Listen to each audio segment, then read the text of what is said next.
তো সিনেমার নাম হচ্ছে ভেনম দ্য লাস্ট ড্যান্স, আর সত্যি এটা একটা লাস্ট ড্যান্স ছিল। সেই 2018-তে মুক্তি পাওয়া এই সিনেমার প্রথম পর্ব ক্রিটিক্সের কাছে রিভিউটা খুব একটা ভালো পায়নি, তবে দর্শকরা খুবই পছন্দ করেছিল এবং তারপর থেকে আমরা টোটাল 3টে সিনেমা পেয়েছি। আর এই সিনেমাটা এই কারণে স্পেশাল কারণ এরপরে আমরা ভেনমকে অথবা ভেনম এবং এডিকে একসাথে কবে দেখবো সেটা আর জানি না। সো এটা একটা ইমোশনাল জার্নি হতে চলেছে। এডির চরিত্রে অভিনয় করেছেন টম হার্ডি এবং আশা করি আপনারা তাকে চেনেন, এবং যদি না চেনেন তো অবশ্যই চিনে নিন, কারণ এই মানুষটার মতন অভিনেতা গোটা দুনিয়াতে খুব রেয়ারলি পাওয়া যায়। বাই দ্য ওয়ে, এখন সিনেমা নিয়ে ডিসকাশন করা যাক নাকি? হে গাইজ, আমি Arnab, welcome to my channel. আর এই ভিডিওতে আমরা ভেনম 3 সিনেমাটিকে নিয়ে আলোচনা করব। গল্পের শুরুতেই আমরা অন্ধকার জগতের রাজা অর্থাৎ নালকে দেখতে পাই, যে তার নিজস্ব জেলখানা অথবা তার প্রিজন প্ল্যানেটে আটকা পড়ে রয়েছে, যেটির নাম হচ্ছে ক্লিন্টার। নাল এই জেলখানা থেকে বেরোতে চায়, তার বাঁধনটাকে ভেঙে দিতে চায়, তবে সেটা করতে হলে তার একটা জিনিস প্রয়োজন, যেটার নাম হচ্ছে কোডেক্স। এবং সেই কোডেক্সের খোঁজেই নাল তার চাকরদের, যাদের নাম হচ্ছে জেনোফেজেস, তাদেরকে পাঠায় সম্পূর্ণ ইউনিভার্সের কোনাকাঞ্চি খুঁজতে। বাই দ্য ওয়ে, এই নাল কিন্তু একটা পাওয়ারফুল চরিত্র, কোনো যেমন তেমন কোনো ক্যারেক্টার না। সে কতটা পাওয়ারফুল সেটার যদি একটা উদাহরণ দিই তাহলে আপনাদের বলি যে আপনারা গার্ডিয়ান অফ দ্য গ্যালাক্সি সিনেমাটা হয়তো দেখেছেন। সেখানে আমাদের গার্ডিয়ানদের যে হোম প্ল্যানেটটা ছিল না, যেটা একটা সেলেস্ট্রিয়ালের মাথা, নোওয়্যার, এই নাল কিন্তু সেই বৃহৎ সেলেস্ট্রিয়ালের মাথাটা কেটে দিয়েছিল নেক্রোসর্ড দিয়ে। নেক্রোসর্ড অর্থাৎ আমরা থর লাভ অ্যান্ড থান্ডার সিনেমাটা দেখেছিলাম, যেখানে সেই মায়াবী তলোয়ার যেটা গড়ের মাথাটা একদম কারাপ্ট করে দিয়েছিল, যেটা সাহায্য নিয়েই তো গড় প্রায় একটা গড বুচারে পরিণত হয়েছিল। সেই সিম্বায়োটিক তলোয়ারটা কিন্তু এই নাল বানিয়েছিল। সো আপনারা বুঝতে পারছেন যে নাল কতটা পাওয়ারফুল। আর এছাড়াও এটা তো আপনাদের জানা অবশ্যই প্রয়োজন যে এই যে সিম্বায়োটগুলো রয়েছে না, যারা সেই অন্য গ্রহ থেকে এসেছে, এই এলিয়েন্সগুলো, এদের ক্রিয়েটার হচ্ছে এই নাল। বাট সেই ক্লিন্টন নামক স্থানটাতে যখন যুদ্ধ হয়েছিল তখন সেই সিম্বায়োটগুলো তাদের ক্রিয়েটারের সাথে অর্থাৎ নালের সাথে বিশ্বাসঘাতকতা করে এবং তাকে এই স্থানে আটকে দিয়ে চলে যায়। তো এবার আশা করি বুঝেছেন যে নালকে এখান থেকে বেরোতে হলে, এই জেলখানা থেকে বেরোতে হলে কোডেক্স নামক একটা জিনিস প্রয়োজন। তবে কি এই কোডেক্স, এটা আমরা একটু বাদে ডিসকাশন করব। তো যাই হোক, গল্পের শুরুতেই আমরা এই গল্পের নায়ক অর্থাৎ এডি ব্রককে দেখতে পাই, তবে সে এক অন্য ইউনিভার্সে রয়েছে। অর্থাৎ এটা কিন্তু এই সনির ইউনিভার্স না। যেমনটা আপনারা জানেন যে সনি কিন্তু নিজস্ব একটা স্পাইডারম্যান ইউনিভার্স বানাচ্ছে, যেখানে ভেনম, তারপর ম্যাডাম ওয়েব, তারপর মরবিয়াসের মতন কিছু আলতু ফালতু সিনেমা রয়েছে। তো যাই হোক, সনির একটা আলাদা ইউনিভার্স। তবে গল্পের শুরুতে যে এই সিনটা দেখছি, এটা কিন্তু মার্ভেল সিনেমাটিক ইউনিভার্স অর্থাৎ MCU যেটাকে আমরা বলি। MCUর এই ইউনিভার্সটাকে আমরা আর্থ 616 নামে চিনি, তবে সনি এটার নাম দিয়েছে আর্থ 199999, মানে 5টা নয়। এবং এটার রেফারেন্স আমরা স্পাইডারম্যান অ্যাক্রস দ্য স্পাইডারভার্স সিনেমাতেও পেয়েছি। যাই হোক, আমরা স্পাইডারম্যান নো ওয়ে হোম সিনেমাটা দেখেছিলাম, যেখানে আমরা মাল্টিভার্সের কিছু জগা খিচুড়ি দেখেছি, যার কারণে অন্যান্য ইউনিভার্সের চরিত্রগুলো একটা ইউনিভার্সে মার্জ হয়ে গেছিল, যার কারণে এই ভেনম বা আমাদের এই এডি, সেও কিন্তু এই MCUর ইউনিভার্সে চলে এসেছিল। যদিও পরে ডক্টর স্ট্রেঞ্জ সেটাকে ঠিক করে দেয়, তাই স্বাভাবিকভাবেই এডিও কিন্তু এই ইউনিভার্স থেকে তার নিজস্ব ইউনিভার্সে চলে যায়। এই মুহূর্তে সে রয়েছে একটা বারে এবং তার সামনে রয়েছে একটা বারটেন্ডার, যে এডি এবং ভেনমের কিছু পাগলামি দেখছে। অবভিয়াসলি একটা মানুষের শরীর থেকে কিছু টেন্টিকেলস বেরোচ্ছে, এইসব দৃশ্য দেখে কোন মানুষটাই বা সুস্থ থাকে, তাই না? সেই মুহূর্তেই টিভিতে এক নিউজ চ্যানেল থেকে এডি জানতে পারে যে গোটা দেশে অর্থাৎ আমেরিকাতে তাকে খোঁজা হচ্ছে। ডিটেকটিভ প্যাট্রিক মিলুগেন যে মারা গেছে বা খুন হয়েছে, এবং সেই খুনের দায় এডির উপর দেওয়া হয়েছে এবং পুলিশ তাকে খুঁজছে। তবে যে আইনজীবী সেই কেসটা করেছে তাকে এডি চেনে এবং সেই মানুষটার এগেনস্টে বেশ কিছু খবরও এডির কাছে রয়েছে। আর থাকবেই না কেন, এডি নিজেও তো একজন জার্নালিস্ট ছিল। তো এডি প্ল্যান করেছে যে নিউ ইয়র্কে গিয়ে সেই উকিলটাকে ব্ল্যাকমেল করে তার নিজের উপরে চলা এই কেসটাকে উইথড্র করিয়ে নেবে, মানে তুলিয়ে নেবে। আর এখান থেকেই এডি এবং ভেনমের জার্নি শুরু হয় সেই নিউ ইয়র্কে। এডিকে অবভিয়াসলি এই কেসটা তুলতে হবে যাতে সে শান্তিতে বাঁচতে পারে। অন্যদিকে ভেনমের বহুদিনের স্বপ্ন যে সে স্ট্যাচু অফ লিবার্টি দেখবে, এবং অবশ্যই দুজনেই চলে যায় তাদের স্বপ্ন পূরণ করতে। বাট সেই বারে ভেনমের শরীরের একটা অংশ কিন্তু ছিল, মানে তার সিম্বায়োটের একটা টুকরো। যাই হোক, সেটা নিয়ে পরে ডিসকাস হচ্ছে। সো এডি তো মেক্সিকোতে রয়েছে, তবে পুলিশের নজর সব জায়গায়, মানে তাকে একদম চিরুনি তল্লাশি করা হচ্ছে। তাদের রাস্তাটা অনেক লম্বা জার্নি। তবে ভেনম ক্ষুধার্ত, তার খিদে পেয়েছে। এখন সে তো আমাদের মতন ডাল ভাত খেয়ে থাকতে পারবে না। ওয়েল, সৌভাগ্যবশত কিছু ক্রিমিনাল সেখানে ছিল যারা এডির উপর আক্রমণ করে, এবং আমরা তো দেখেছিলাম যে ভেনম এবং এডির মধ্যে একটা চুক্তি হয়েছিল যে ভেনম খারাপ মানুষদের খেতে পারবে। অ্যাকচুয়ালি সেই ক্রিমিনালগুলো বেশ কিছু কুকুরদের পাচার করছিল, যেটা ভেনম একদমই পছন্দ করে না। স্বাভাবিকভাবেই ভেনম সে প্রত্যেকটা মানুষের মাথা খেয়ে নেয়, যেটা সে অলওয়েজ পছন্দ করে। তবে আমাদের মনে রাখতে হবে, নাল যে সেই জন্তুগুলোকে পাঠিয়েছে জেনোফেজেস, তারা কিন্তু পৃথিবীতে রয়েছে এবং তারা তল্লাশি করছে কোথার থেকে সেই কোডেক্সটা পাওয়া যাবে।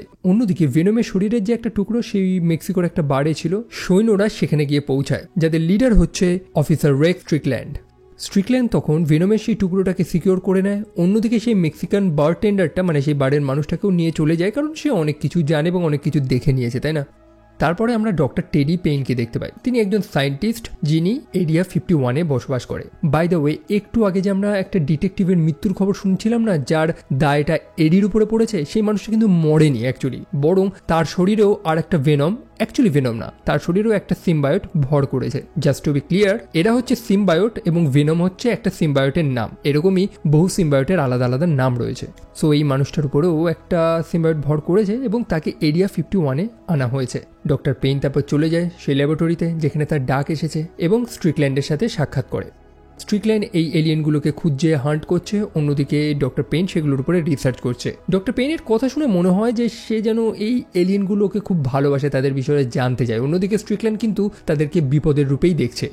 বাই দ্য ওয়ে, তার এই মুহূর্তে যে আন্ডারগ্রাউন্ডে রয়েছে এটা হচ্ছে এরিয়া 55, অর্থাৎ 51-এর একদম নিচে, যেটাকে স্ক্যান করে বা কোনোভাবেই কেউ কিছু জানতে পারবে না। অন্যদিকে এরিয়া 51 সেটাকে কমপ্লিটলি ভাবে ডিকমিশন করা হয়েছে, মানে একদম ডেমোলিশ করে দেওয়া হচ্ছে, সব জিনিস গলিয়ে পচিয়ে দেওয়া হচ্ছে।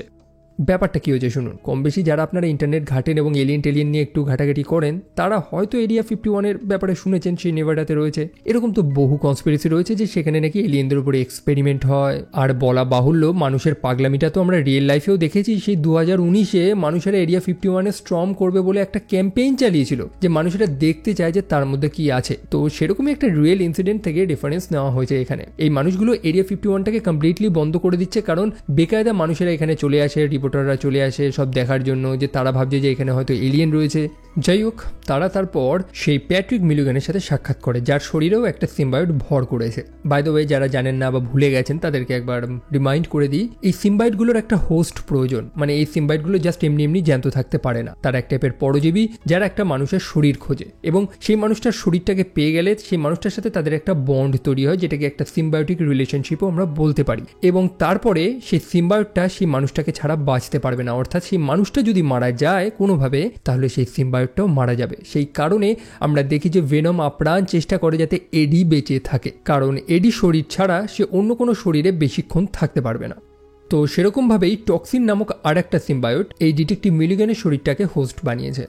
তারা সেই সিম্বায়োটটার সাথে কমিউনিকেট করে এবং তার থেকেই সত্যটা জানতে পারে যে বিপদ আসছে পৃথিবীতে। বিপদকে গল্পের শুরুতেই যেটা বললাম, নাল নামক সেই অন্ধকারের রাজা, এবং সে যদি এখানে আসে তো সবাই শেষ। শুধু এই সিম্বায়োটগুলো না, প্রত্যেকটা মানুষ মারা যাবে। এবং এই এরিয়া 55-এ এই সায়েন্টিস্টগুলো যে কটা সিম্বায়োটকে আটকে রেখেছে, মোটামুটি 6-7টা রয়েছে, তারা র্যান্ডামলি ঘুরতে আসেনি, বরং তারা সেই নালের থেকে পালাচ্ছিল। তারা এই পৃথিবীতে এসে আশ্রয় নিয়েছে। যাই হোক, এবার আসি আমরা এডি এবং আমাদের ভেনমের স্টোরি। যেমনটা জানি যে এডিকে তো নিউ ইয়র্কে আসতে হবে। এখন টাকা পয়সা নিয়ে অর্ধনগ্ন একটা মানুষ কিভাবে আসবে? প্লেনে চড়ে, অবভিয়াসলি। প্লেনের সিটে বসে না, বরং প্লেনের বাইরে ঝুলে ঝুলে, যেমনটা ট্রেনে জার্নি করে বহু মানুষ। তবে সেরমভাবে আসাটা এডির পক্ষে খুবই কঠিন। সে একটা মানুষ, কতক্ষণই বা এরমভাবে ঝুলে থাকবে। সেই কারণে ভেনমকে কমপ্লিটলি টেক ওভার করতে হয়। আর ভেনম যখন এডির শরীরটা সম্পূর্ণ নিয়ে নেয়, সেই মুহূর্তেই আচমকা একটা জেনোফেজ তার উপরে আক্রমণ করে। বড় ভয়ঙ্কর দেখতে সেই জন্তুটা। যাই হোক, কোনো মতে তারা তো বাঁচে। এডি সেই প্লেন থেকে ঝাঁপ মারে এবং ভেনম একটা প্যারাশুটের মতন সেজে একটা সেফ ল্যান্ডিং করে তারা। তবে সেই জেনোফেজেসটা, যে সেই প্লেনের পাখাতে একদম কেটে টুকরো টুকরো হয়ে গিয়েছিল, সে অটোমেটিকলি হিল হয়ে যায়। মানে কতটা পাওয়ারফুল সেটা আমাদের বুঝিয়েছে। একই সাথে আমরা সেখানে একটা আলাদা ফ্যামিলিকেও দেখতে পাই, যারা একটা ক্যারাভ্যান নিয়ে জার্নি করছে। সেখানে আছে মার্টিন, তার স্ত্রী নোভা, তাদের ছেলে এবং মেয়ে লিফ এবং ইকো। তারা চলেছে এরিয়া 51-এর উদ্দেশ্যে। যেমনটা বললাম, সেই এরিয়া 51-কে তো সরকার সম্পূর্ণ বন্ধ করে দিচ্ছে। সেই কারণেই তারা শেষবারের মতন সেখানে যাচ্ছে, এই আশা নিয়ে যে যদি একটা এলিয়েন দেখা যায়। অন্যদিকে এডি এবং ভেনম তারা আলোচনা করতে করতে যাচ্ছে। এডি জিজ্ঞেস করছে যে সেই জন্তুটাকে, এবং তখন ভেনম এক্সপ্লেইন করে যে এরা হচ্ছে সেই ভেনোভাইজার যাদেরকে নাল পাঠিয়েছে। নাল হচ্ছে এই ভেনমদের ক্রিয়েটার। কিন্তু তারা এখানে কেন এসেছে? তারা এখানে কোডেক্সের খোঁজে এসছে। তবে কি এই কোডেক্স? কোডেক্স হচ্ছে একটা লাইফ ফর্ম যেটা এডির মধ্যে রয়েছে। তবে এডি শরীরে কিভাবে আসলো? ওয়েল, আমরা দেখেছিলাম, মনে আছে যে এডি প্রায় মারাই গেছিল, তবে ভেনম তাকে বাঁচিয়ে দিয়েছিল। কোডেক্স হচ্ছে একটা কম্বাইন্ড লাইফ ফোর্স, অর্থাৎ দুটো প্রাণের মিশ্রণে এই শক্তিটা তৈরি হয়। এডি যখন মারা গিয়েছিল তখন ভেনম এডিকে বাঁচিয়ে দিয়েছিল, আর তখনই কোডেক্সের জন্ম নেয় তাদের শরীরে। এবং এই কোডেক্সটাই হচ্ছে চাবি, যেটা নালকে তার সেই জেলখানা থেকে বার করতে পারবে। তবে তাদের চিন্তা নেই, যদি এডি এই শরীরটার কন্ট্রোলে থাকে তাহলে কোডেক্সটা দেখা যাবে না। তবে ভেনম যদি এডির শরীরের দখল নেয় বা ভেনম যদি নিজের সম্পূর্ণ আকারে আসে তখনই কোডেক্সটাকে দেখা যায়। মানে এডি এবং ভেনম তারা যত দূরেই থাকুক এই জেনোফেজেসগুলো ঠিক বুঝতে পেরে যাবে। সেই কারণে ভেনম তার সম্পূর্ণ আকারটা কখনো নিতে পারবে না। বাই দ্য ওয়ে, এই লম্বা রাস্তা তারা অতিক্রম করবেই বা কি করে? এডি তো দৌড়াতে পারবে না, ভেনম তো এডির শরীরটা নিয়ে তার সম্পূর্ণ আকারেও আসতে পারবে না। ওয়েল, সেখানে একটা ঘোড়া ছিল, ভেনম কিছু সময়ের জন্য সেই ঘোড়াটার শরীরটা তো কন্ট্রোল করতে পারবে এবং সেটা করেই তারা অনেকটা রাস্তা অতিক্রম করে। তবে সমস্যা তো তাদের মেটেনি। সেই অফিসার স্ট্রিকল্যান্ড সে ঠিক খবর পেয়ে গেছে যে মেক্সিকো থেকে আমেরিকা আসার একটা ফ্লাইট থেকে একটা মানুষ ঝাঁপ মেরেছে এবং সেটা এডি ছাড়া তো আর কেউ না। তারা ঠিক খোঁজ লাগিয়ে এডিকে খুঁজে বার করে সম্পূর্ণ ফোর্স নিয়ে তারা আক্রমণ করেছে এবং তাদের কাছে একটা সনিক গান রয়েছে যেটা এডির থেকে ভেনমকে আলাদা করে দেয়। যেমনটা আমরা দেখেছি যে ভেনম বা এই সিম্বায়োটগুলো তারা একটা নির্দিষ্ট ফ্রিকোয়েন্সির আওয়াজ, কিছু নির্দিষ্ট ভাইব্রেশন এগুলোকে সহ্য করতে পারে না। মনে আছে তো সেই পুরনো স্যাম রাইমি স্পাইডারম্যান সিনেমাতেও কিন্তু আমরা এই জিনিস দেখেছিলাম, তাই না? সো সেই সম্পূর্ণ ফোর্স এডি এবং ভেনমকে ধরার চেষ্টা করে। সেখানে একটা ইঁদুর বিড়ালের চেসিং আমরা দেখতে পাই। এডি নিজের আত্মরক্ষা করার জন্য একটা সৈন্যকে গুলিও মারে, যদিও সে ইচ্ছে করে মারতে চায়নি। অন্যদিকে ভেনম এডিকে ধরার জন্য একটার পর একটা প্রাণীর শরীর ভর করছে, এই যেমন একটা মাছ, তারপর একটা ব্যাং। সিনটা দুর্দান্ত ছিল। তবে এডিকে তো বাঁচাতে হবে, এই সৈন্যগুলোর সাথে তো এডি লড়ে পারবে না। সেই কারণে ভেনম এডির শরীরটা দখল করে। আর একটু আগে আমি কি বলেছিলাম, ভেনম যদি নিজের সম্পূর্ণ আকারটা নেয় তাহলে সেই জন্তুগুলো, জেনোফেজেসগুলো কিন্তু সেই কোডেক্সের ঠিকানাটা জানতে পেরে যাবে। আর সেটাই হয়, সেই জন্তুটা সেখানে আক্রমণ করে।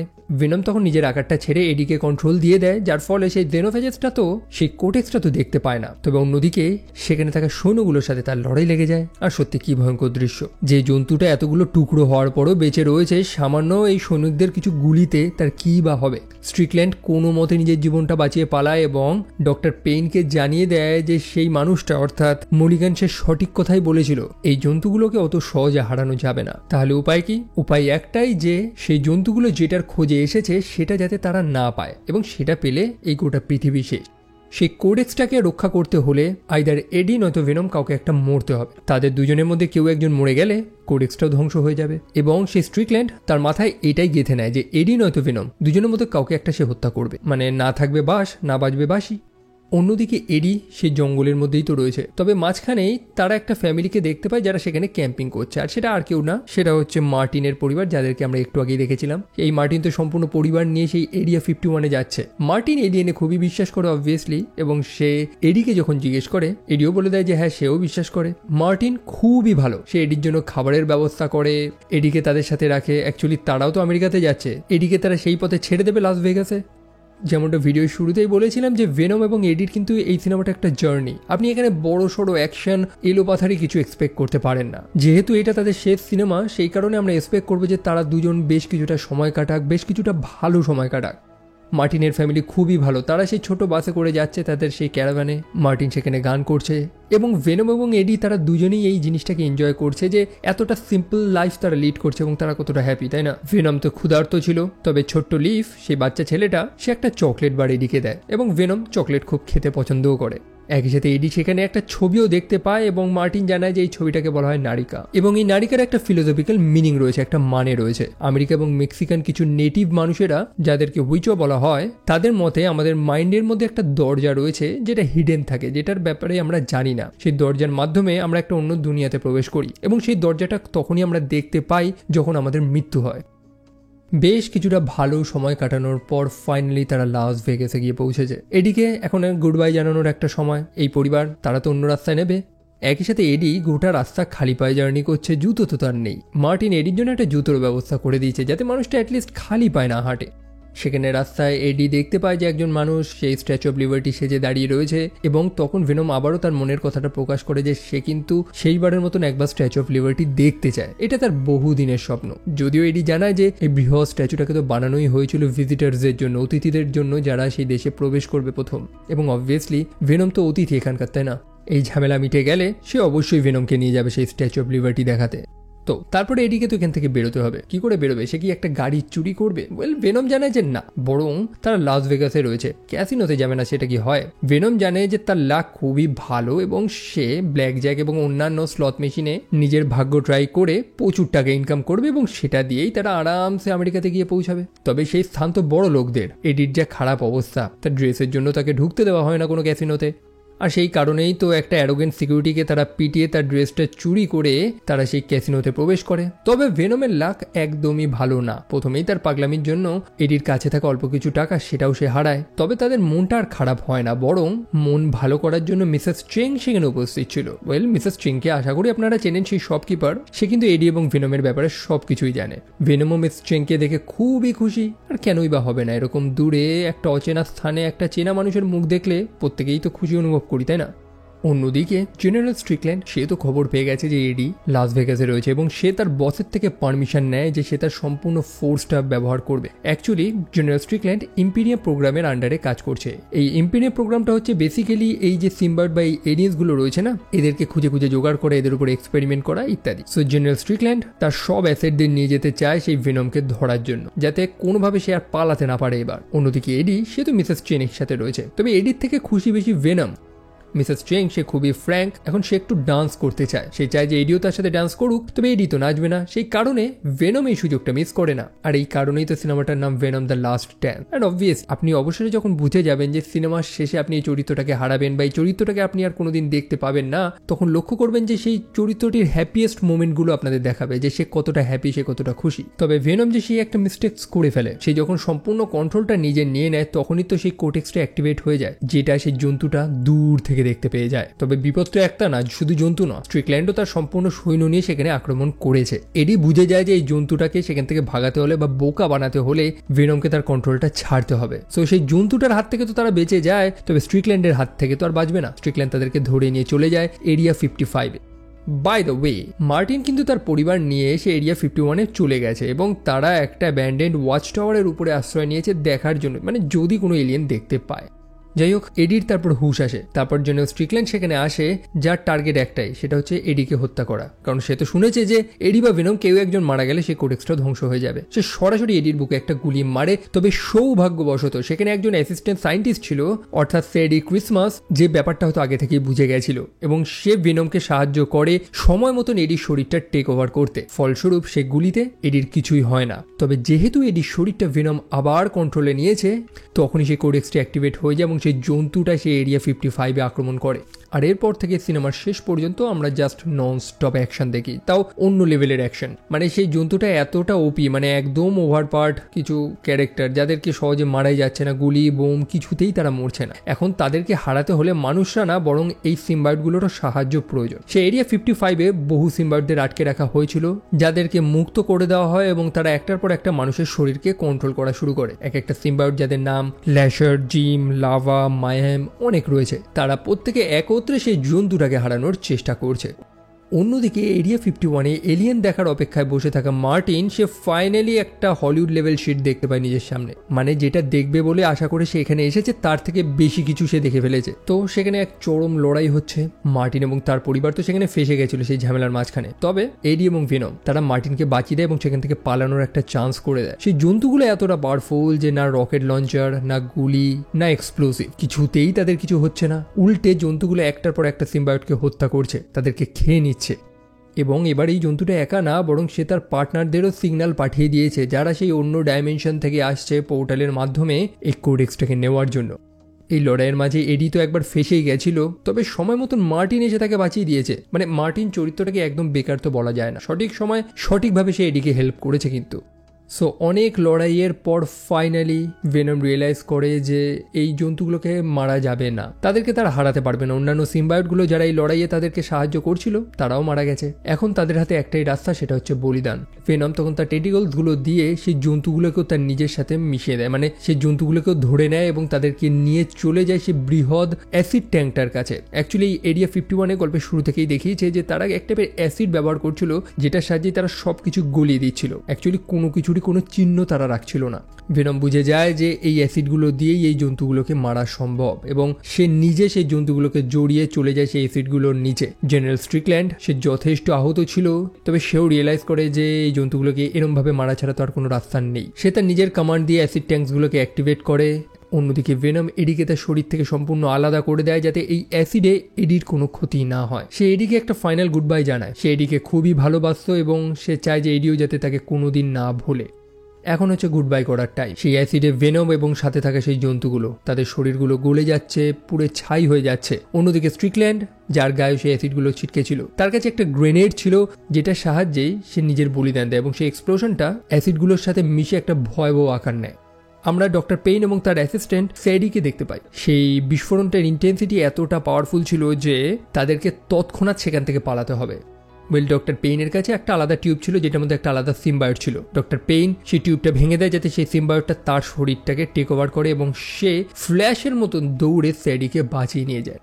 দেখুন, ডক্টর পেইনের একটা স্টোরি দেখিয়েছিল শুরুতে যে সে এবং তার ভাই একটা বিচের দিয়ে হাঁটছিল, সেই মুহূর্তে বিদ্যুৎ পড়ে, সেখানে বজ্রপাত হয় এবং সেই কারেন্টটা কোনোভাবে ডক্টর পেইনের বডি থেকে ফ্লো করে তার ভাইকেই আঘাত করে এবং তার ভাই মারা যায়। এবং কোইন্সিডেন্স দেখুন, তার শরীরে যে সিম্বায়োটটা ভর করেছে সেও এরকম অনেকটা ফ্ল্যাশের মতন ফাস্ট, যার নাম হচ্ছে অ্যাগনি, সে সময় মতন স্যাডিকে বাঁচিয়ে নেয়।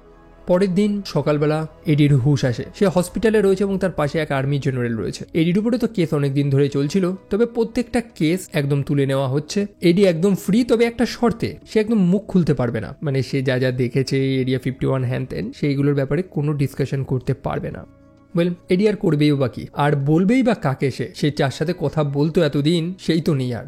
সিনেমার এন্ডিংটা একটু ইমোশনাল করা হয়েছে, ভেনমকেও একটা সুন্দর ফেয়ারওয়েল দেওয়া হয়েছে। ব্যাকগ্রাউন্ডে ম্যারন 5-এর সেই মেমোরিজ গানটা চলছিল, কম বেশি হয়তো আপনারা অনেকেই গানটা শুনেছেন এবং আমি মনে করি যে এই গানটা একদম অ্যাপ্রোপ্রিয়েট এখানে দেওয়াটা। একদিকে মেমোরিজ গান তো চলছে, অন্যদিকে ভেনম এবং এডি তারা দুজন মিলে যে কোর মেমোরিজগুলো ক্রিয়েট করেছে সেগুলো আমরা দেখতে পাই। নো ডাউটলি 3টে সিনেমা তাদের।